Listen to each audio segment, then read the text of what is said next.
2025. Our first order of business would be the Pledge of Allegiance.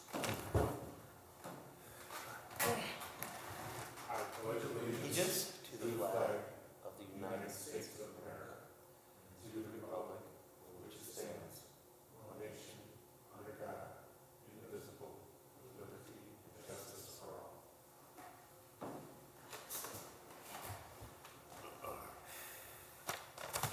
Roll call, please. Roger Brock. Here. Dean Button. Michael Dye. Ronald Sims. Here. William Hutton. Here. Thomas Kazmierzak. Here. Dan Scatali. Here. Thomas Daverton.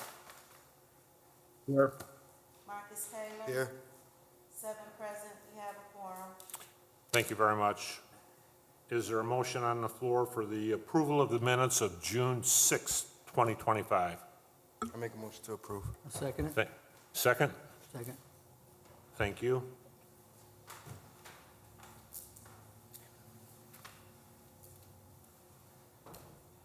You got to call for that. I was waiting for Brian to sit down. Thank you. Can we have a vote, please? Roger Brock. Yes. Ronald Sims. Yes. Thomas Kazmierzak. Yes. Dan Scatali. Yes. Thomas Daverton. Yes. Marcus Taylor. Yes. William Hutton. Yes. 7 ayes, 0 nays. Motion passed. Thank you. Mr. Poland, do we have any old business? Oh, we did that already? Yeah, sorry, we're down to number 4 now. Okay. Old business, okay. CP-25-05. Okay, if you recall, we had a subdivision plat,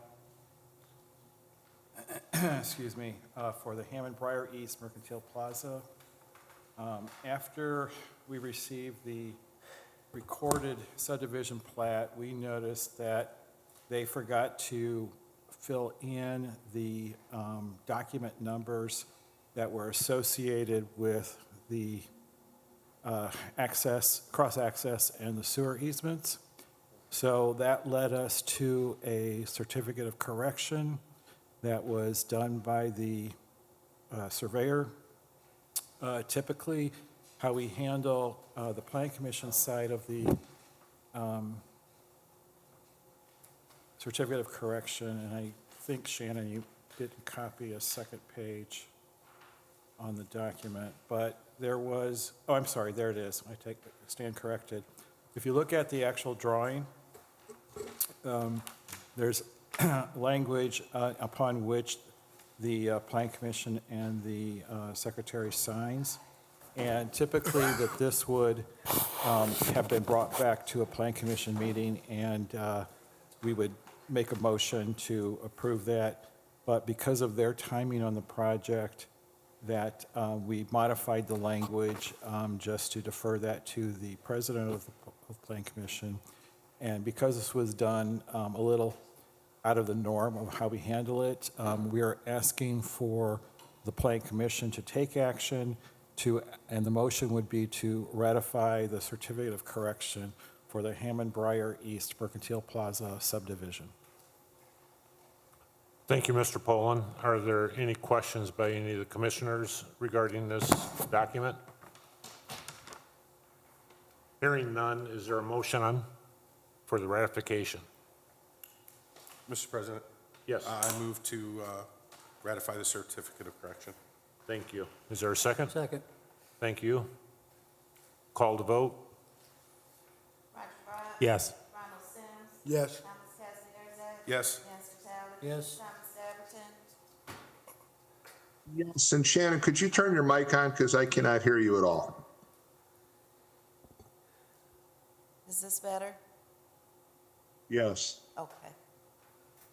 Thomas Daverton. Yes. Marcus Taylor. Yes.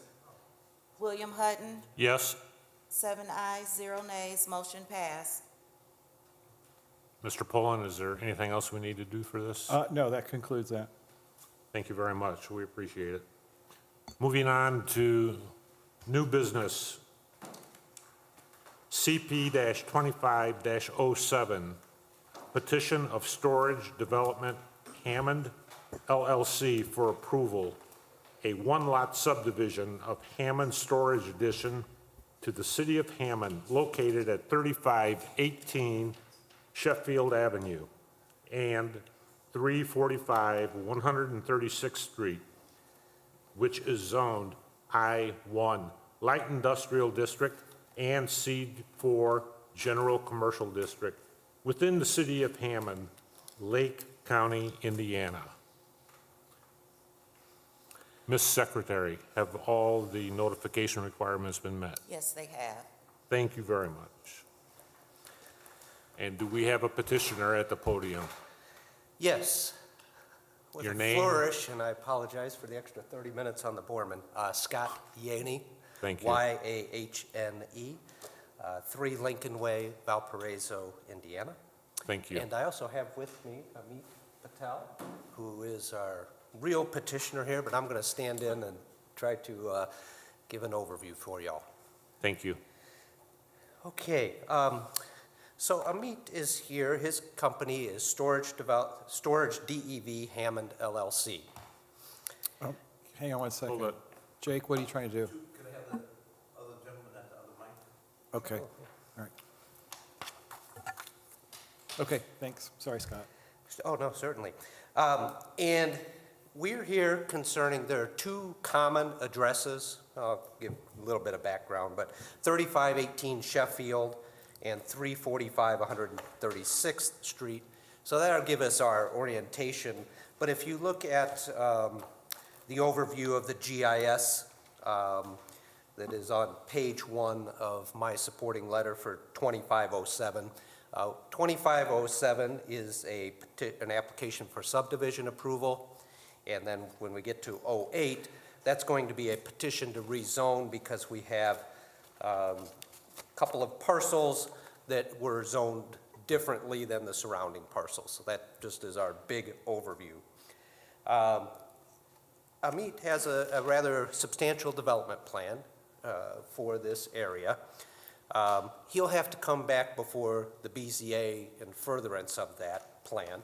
He's already been before the Redevelopment Commission and received approval from the Redevelopment Commission before coming here. And in this process, he's been busy working with Mr. Poland and other representatives of the city and has a pretty extensive project that he intends to undertake. One of the I'll give just a little of this background. One of the significant aspects of this project, is that you might wonder, that's a really big swath of land. What used to exist there? As far back as anybody can determine, nothing. And there are a number of reasons for that. I looked at maps, because I was kind of curious, back into the 20s and 30s, because those are some of the first aerial maps that we could see. And there's nothing developed there. Now, in recent years, one of the primary drivers for that is there is environmental contamination that has existed on that site.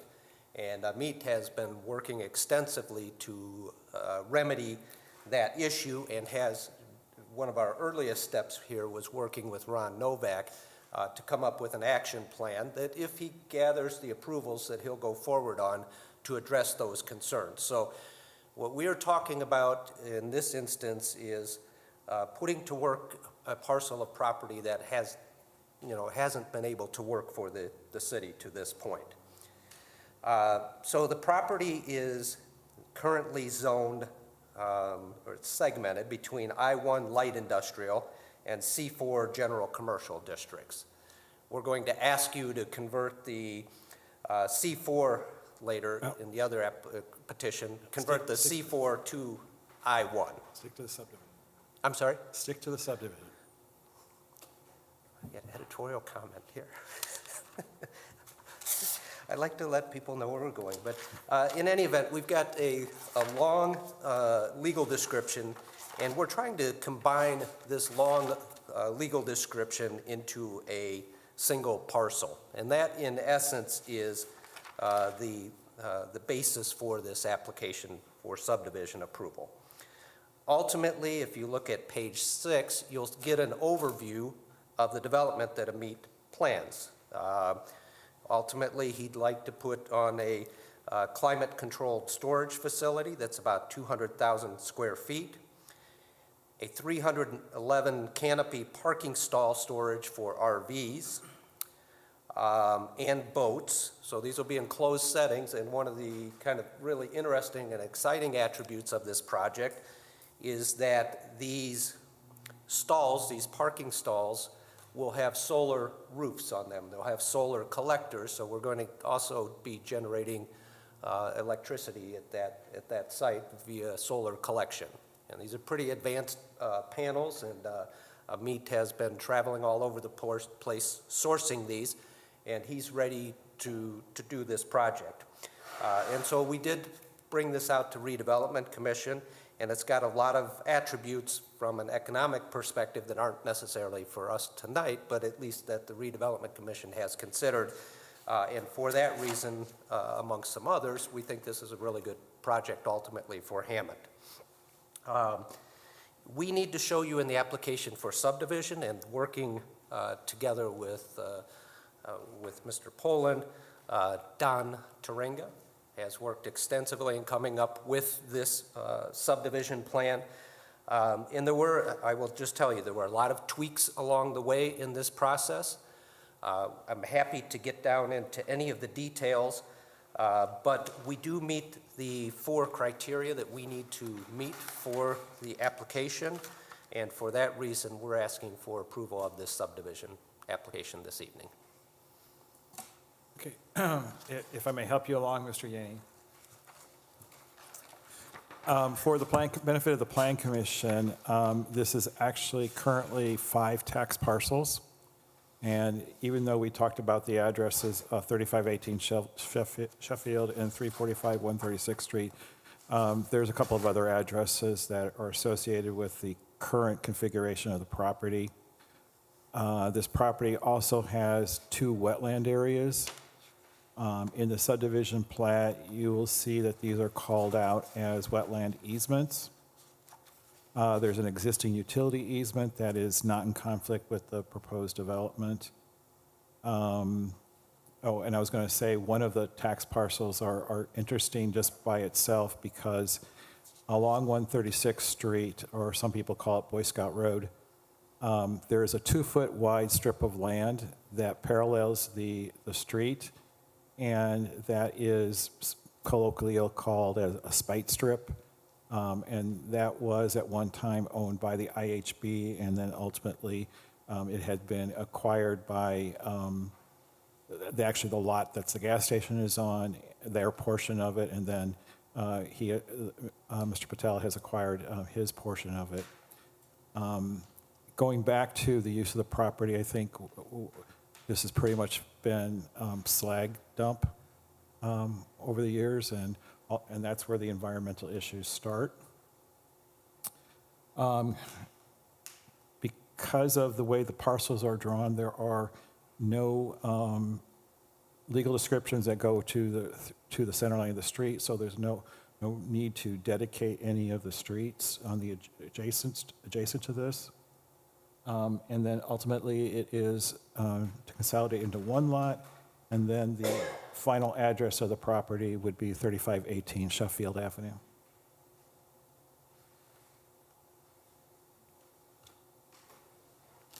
Thank you, Mr. Poland. Before we go any further, Mr. Patel, is that correct? Yes. Did you sign in? The sheet's over on that podium.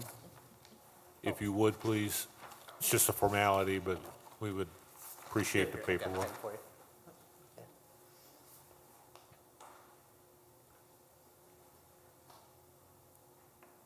Thank you. Thank you very much. With that being said, are there any questions or comments, contributions from any of the commissioners? Any questions? If not, moving on, we'd like to open it up to the general public. Is there anybody in the public that would like to voice an opinion, or anybody online who would like to voice an opinion? Anybody online or in the public?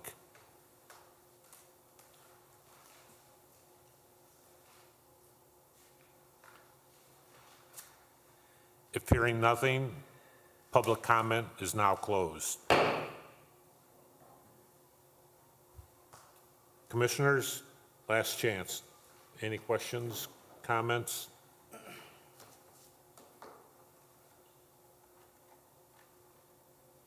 Mr. Poland, would you Yeah, like to offer your recommendation? Sure.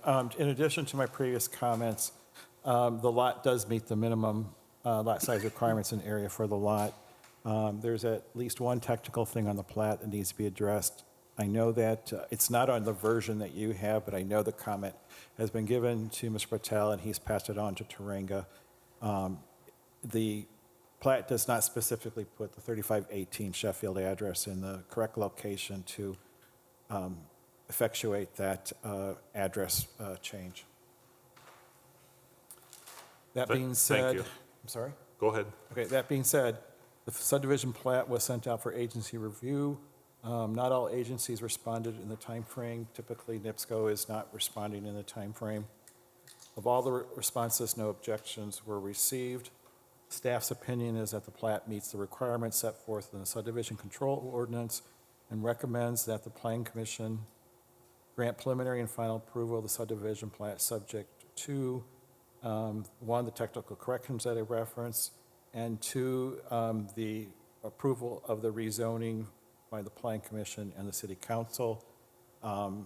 Because of the two zoning, we assumed it's going to be the I-1 zoning in the final, once that's finally approved. So all of our technical review was based on the I-1 zoning, but we just need to have that completed in the second step. If the Planning Commission agrees with the staff report as recommended, this staff report is adopted as findings of fact. Thank you, Mr. Poland. Any questions, comments?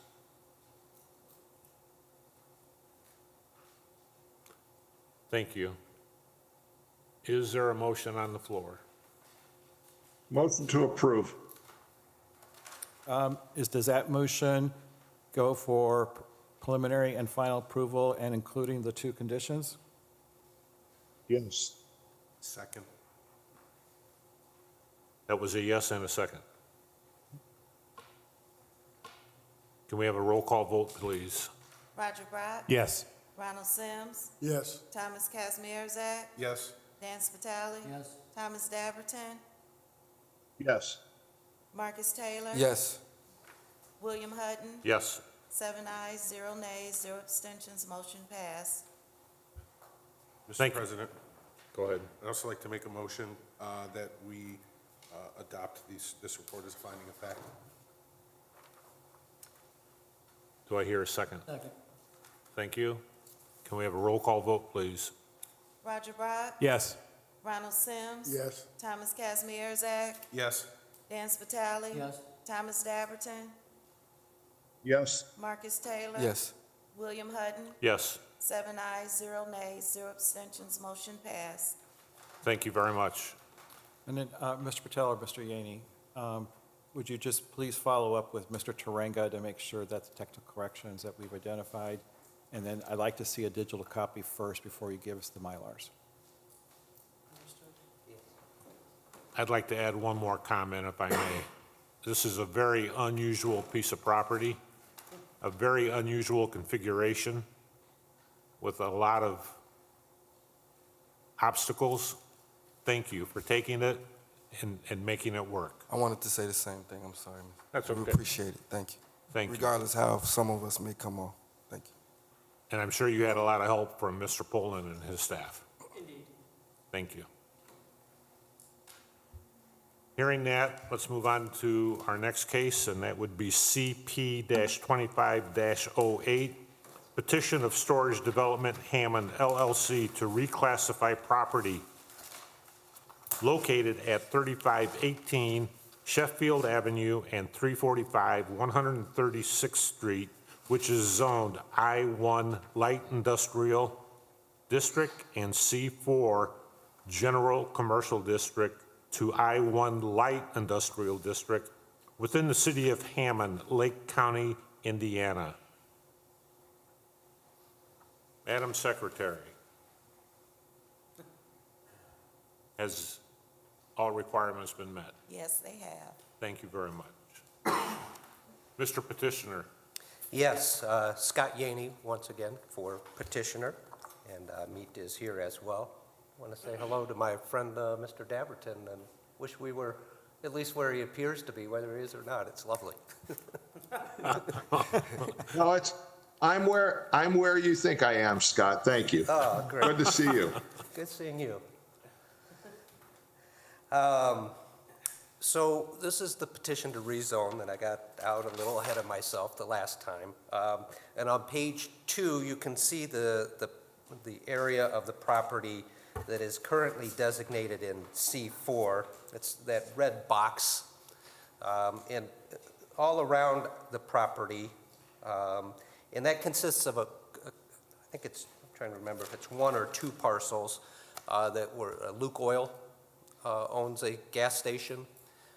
And I do want to indicate that I actually spoke with representatives of Luke Oil. They're fully aware of this, sent them all the documentation, and they're not here this evening, but they seem very enthused by the project. I'll just pass that along. The property to move forward coherently requires the same designation. It does in terms of, because we're going to have a single lot now that has just been approved, subject to meeting some conditions.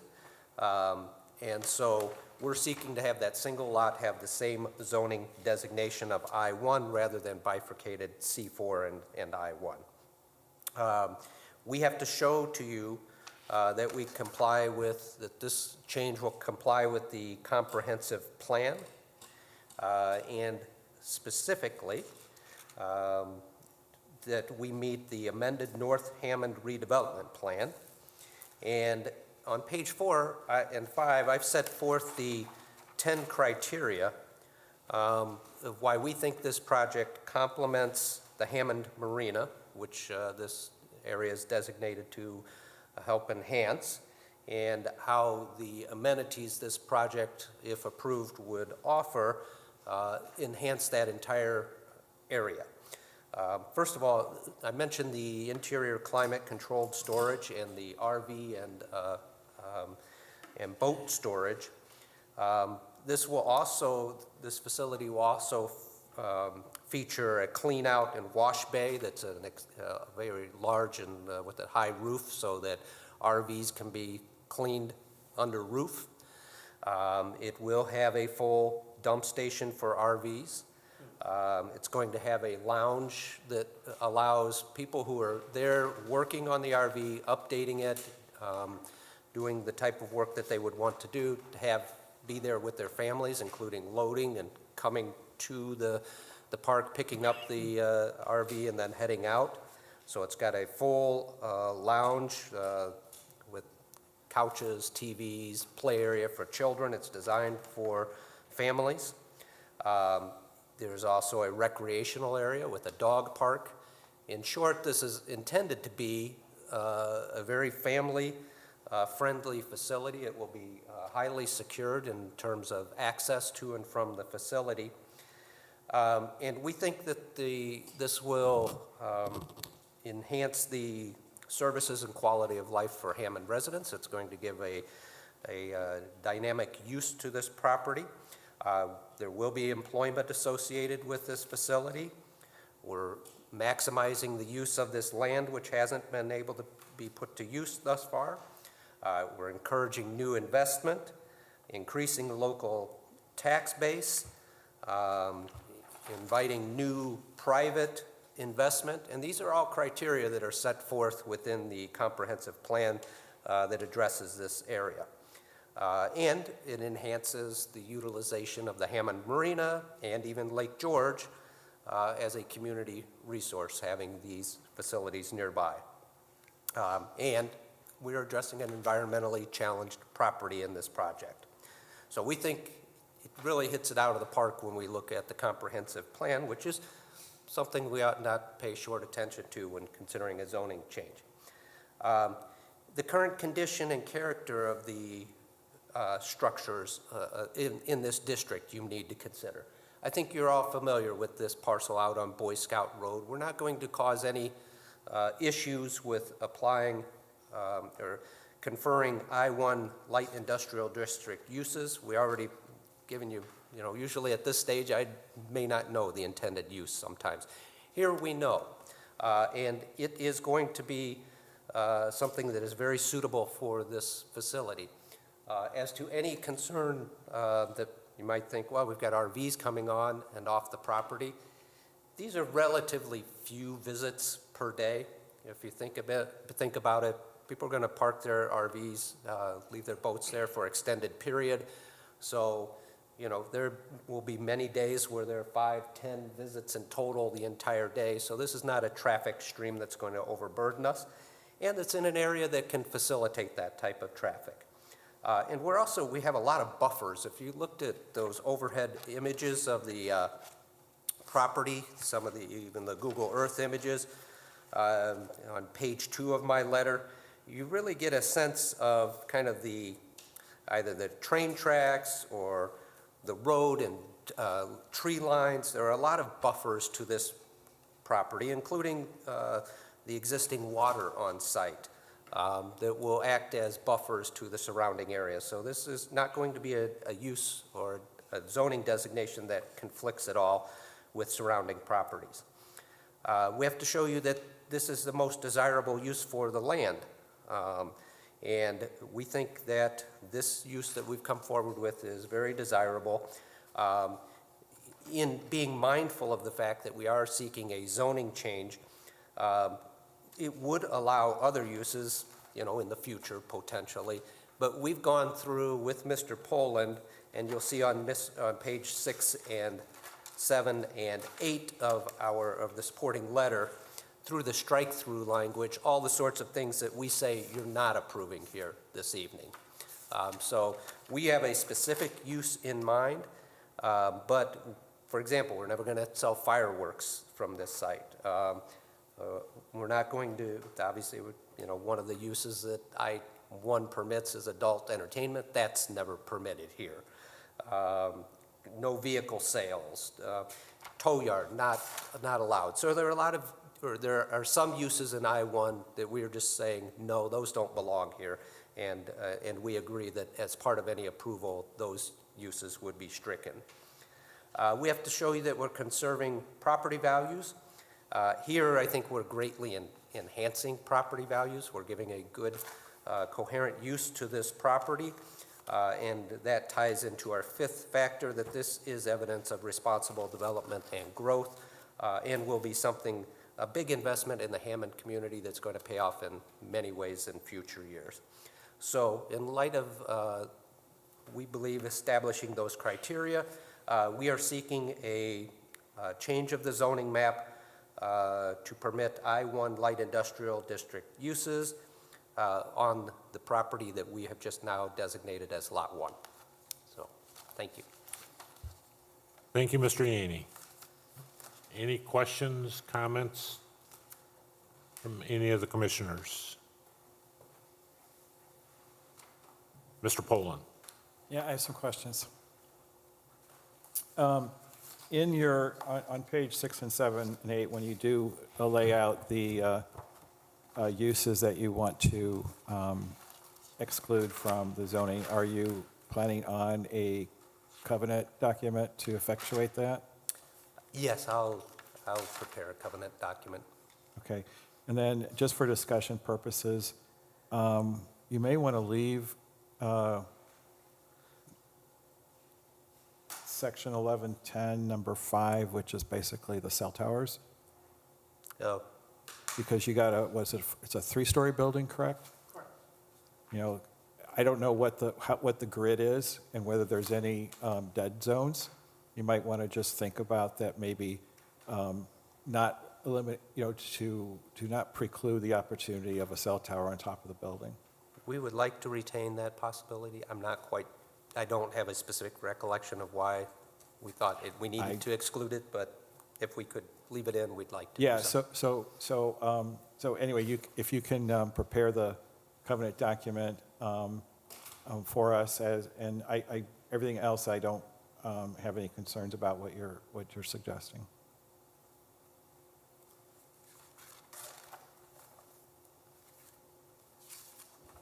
Thank you, Mr. Poland. I do have some questions, thank you, if you don't mind. No, I was preparing in my mind. Okay. Looking at these common access gates, how do these gates operate? I'm glad I've heard the description, but I think Amit is going to do far better than me. I know he will, Mr. actually. Patel? So there are two common ways. One is through an RFID, which is basically like an iPass sticker that you have that are provided to the customers. The second way is usually like a pin pad. There's a pin pad right at the gate that they punch in the code, and the gate will open based on, if they're an RV customer or they're a self-storage customer. With that in mind, I appreciate that understanding. How do the gates actually operate? How do they move? So there's multiple types of ones that go sliding back and forth. And then they also have one that actually just goes up the angle, which is more preferred. It just goes vertical. I don't know if I'm answering like No, the operational question or. You're answering my question because I'm looking at a sliding gate. If you look at the one just off of Sheffield Avenue, to the left of Sheffield Avenue. Yep. If that one's a sliding gate, then that would be sliding onto somebody else's property. Correct, so it would, our preference is the vertical. They're much Okay. better than any of these, those style or sliding styles. Well, I'm an architect by trade, so I'm pretty sensitive to this. The last question I have, or the second to the last, is when I look at the gate on Boy Scout Road, Yes. what's the number of vehicles that could stack there to get to the operator, whatever it might be, a pad, a keypad, whatever it is, before cars start backing up onto the road? You're talking about 136th Street, correct? If I'm looking at, it looks like probably only one or two RVs. Just something for you to consider. Okay? Yep. I think we can, it looks like we might be able to move it further, so, to get at least two in the queue. Okay. That's all I had. Yeah, you'd want to make sure the queue is on property, Yep. on the street. And then the only thing about the gates going up, you've got clearance issues of a taller vehicle, and then you get into height issues of a fence. So we'll have to talk about that. Thank you. I appreciate it. Any questions from the commissioners? Moving on, we'd like to open this to the general public for comment. Is there anybody in the audience or anybody online who would like to comment on this case? Anybody in the public? Audience or online? Hearing none, we'll close public comment. Any last chance, commissioners? This is a good plan. This is good. I tell you, this is good.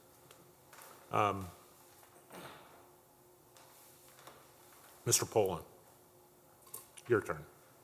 Thank you. You're welcome. So as stated, the request is to rezone the property to a single classification of I-1 light industrial. The staff report goes through the 5 criteria that the state requires us, the Plan Commission, to consider for the rezoning. That kind of speaks for itself.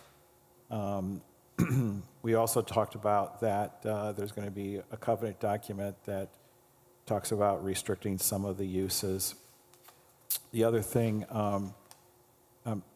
for the petitioners, when it comes to covenants, Scott, when we talked about self-storage before, we had, and this is something that can be addressed through the Board of Zoning Appeals, it would be those hazardous materials and those types of prohibitions, so that would be probably either the same document or a separate document on the covenants for that. It was just, and I don't want to speak out of order, but rather than record 2 covenants, could we make it a condition? 'Cause I just hate to muddy the chain of title Well, too much. It's only because since we didn't address that here, and we're going to probably address it at BZA, you've got covenants that are coming from a plan commission action and a BZA action. So I think that's a legal question we can talk about with our attorney, Okay. if it has to be separate or single documents. If possible, I'd like to do a single, but just throwing it out there. Okay. That might be tricky wording, but fair enough, we can discuss that. That being said, staff recommends that the Plan Commission forward to the petition to the City Council with a favorable recommendation. I'm going to amend the report by saying, subject to the recording of a commitment document restricting the specified I-1 uses. If the Plan Commission agrees that the recommendation, the staff requests that this report, as amended, is adopted by the Plan Commission as findings of fact. Thank you, Mr. Poland. Any questions? If hearing none, is there a motion on the floor? Make a motion to approve. With the, Second. hold it, with the addendums, with the amendments, the changes? I didn't hear what he said. Oh, Make a motion to approve with said amendments. Okay, actually, you have to say that you are making a recommendation to the city council, and whether you're saying favorable, unfavorable, or without a recommendation. And the preferred is favorable.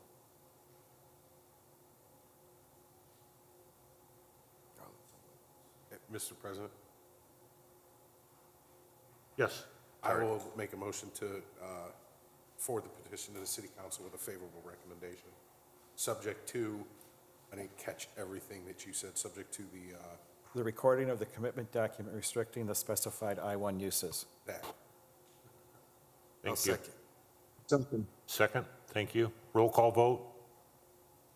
Roger Brock, Yes. Ronald Sims, Yes. Thomas Kazmierzak, Yes. Dan Spitali. Thomas Daberton, Yes. Marcus Taylor. Yes. William Hutton, Yes, 7 ayes, 0 nays, 0 abstentions, motion passed. thank you. Mr. President, Yes, I'd also like to make a motion that the report as amended is adopted by the Plan Commission as preliminary findings of fact. thank you. Thank you. Roll call vote? Roger Brock. Yes. Ronald Sims. Yes. Thomas Kazmierzak, Yes. Dan Spitali. Thomas Daberton, Yes. Marcus Taylor. Yes. William Hutton, Yes, 7 ayes, 0 nays, 0 abstentions, motion passed. thank you. No gavel? Thank you. I need your help. I appreciate it. Mr. Poland, any correspondence? No correspondence. Thank you. Any comments from the commissioners? Any staff comments? Yes, I regret to inform the Plan Commission members that one of our former attorneys, Alan Faulkner, passed away on October 11th.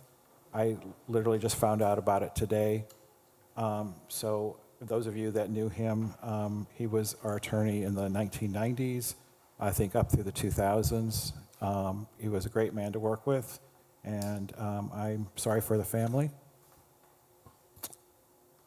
The other thing is, I do not expect to have a November Plan Commission meeting, but certainly keep the date open in December for the third Monday, or depending upon if the council changes any of their meetings, we always get bumped to the Tuesday following the third Monday. Thank you, Mr. Poland. Are there any public comments? Mr. Yaney? Just briefly, I just want to echo, Alan was a kind and gentle soul, and he did really good work, but, you know, I miss him too. Yeah. He was just a good human being, so maybe his family will know. Mr. Chairman, Thank you. Mr. Chairman, Yes, Mr. Daberton. I would also like to echo the comments about Alan. Very, very kind, very calm individual, very capable, knew him for many, many years, did a very good job. Thank you, Mr. Appleton. Any other comments? If hearing none, is there a motion on the floor for adjournment? So moved. So moved. Thank you. Thank you. Have a good night. Thank you for your help.